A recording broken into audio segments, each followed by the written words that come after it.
Welcome back to Because of Winn, Dixie. In our last chapter, Opal found out that Otis had some real incredible talent. So let's get right into it and see what else is going to happen in chapter 13. Because of Winn, Dixie by Kate DiCamillo. Me and Winn Dixie got into a daily routine where we would leave the trailer early in the morning and get down to Gertrude's Pets in time to hear Otis play his guitar for the animals. Sometimes Sweetie Pie snuck in for the concert too. She sat on the floor and wrapped her arms around Winn Dixie and rocked back and forth like he was a big old teddy bear. And then when the music was over, she would walk around trying to pick out which pet she wanted. But she always gave up and went home because the only thing she really wanted was a dog like Winn Dixie. After she was gone, I would sweep and clean up and even arrange some of Otis's shelves because he did not have an eye for arranging things, and I did. And when I was done, Otis would write down my time in a notebook that he had marked on the outside, 1 red leather collar, 1 red leather leash. And the whole time, he did not in any way ever act like a criminal. After working at Gertrude's Pets, me and Winn Dixie would go over to Herman W. Block Memorial Library and talk to Miss Franny Block and listen to her tell us a story. But my favorite place to be that summer was in Gloria Dump's yard.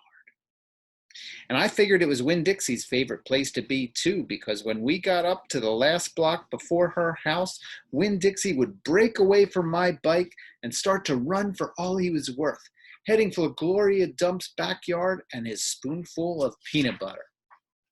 Sometimes Dunlop and Stevie Dewberry would follow me. They would holler, "There goes the preacher's daughter visiting the witch." "She's not a witch," I told them. It made me mad the way they wouldn't listen to me and kept on believing whatever they wanted to believe about Gloria Dump.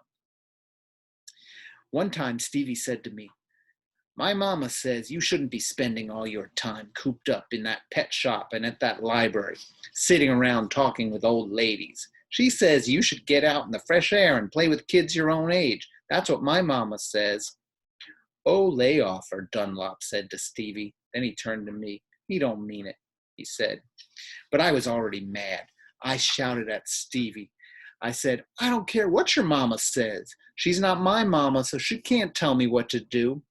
"I'm going to tell my mama you said that," shouted Stevie. "And she'll tell your daddy, and he'll shame you in front of the whole church. And that pet shop man is retarded, and he was in jail, and I wonder if your daddy knows that." Not not very nice words, right? "Otis is not retarded," I said, "and my daddy knows that he was in jail." That was a lie, but I didn't care. "And you can go ahead and tell on me if you want, you big bald-headed baby." I swear it about wore me out yelling at Dunlop and Stevie Dewberry every day. By the time I got to Gloria Dump's yard, I felt like a soldier who had been fighting a hard battle. Gloria would make me a peanut butter sandwich straight off, and then she would pour me a cup of coffee with half coffee and half milk, and that would refresh me. "Why don't you play with them boys?" Gloria asked me. "Because they're ignorant," I told her. "They still think you're a witch. It doesn't matter how many times I tell them you're not." "I think they're just trying to make friends with you in a roundabout way," Gloria said. "I don't want to be their friend," I said. "It might be fun having them 2 boys for friends." "I'd rather talk with you," I said. "They're stupid and mean, and they're boys." Gloria would shake her head and sigh, and then she would ask me what was going on in the world, and did I have any stories to tell her. And I always did. And that is the end of chapter 13. All right, so it seems like Opal is doing well, working at the pet shop, visiting her friend Gloria, not getting too bothered by the boys. I hope you're enjoying it. We will see what happens next in chapter 14 of Because of Winn, Dixie.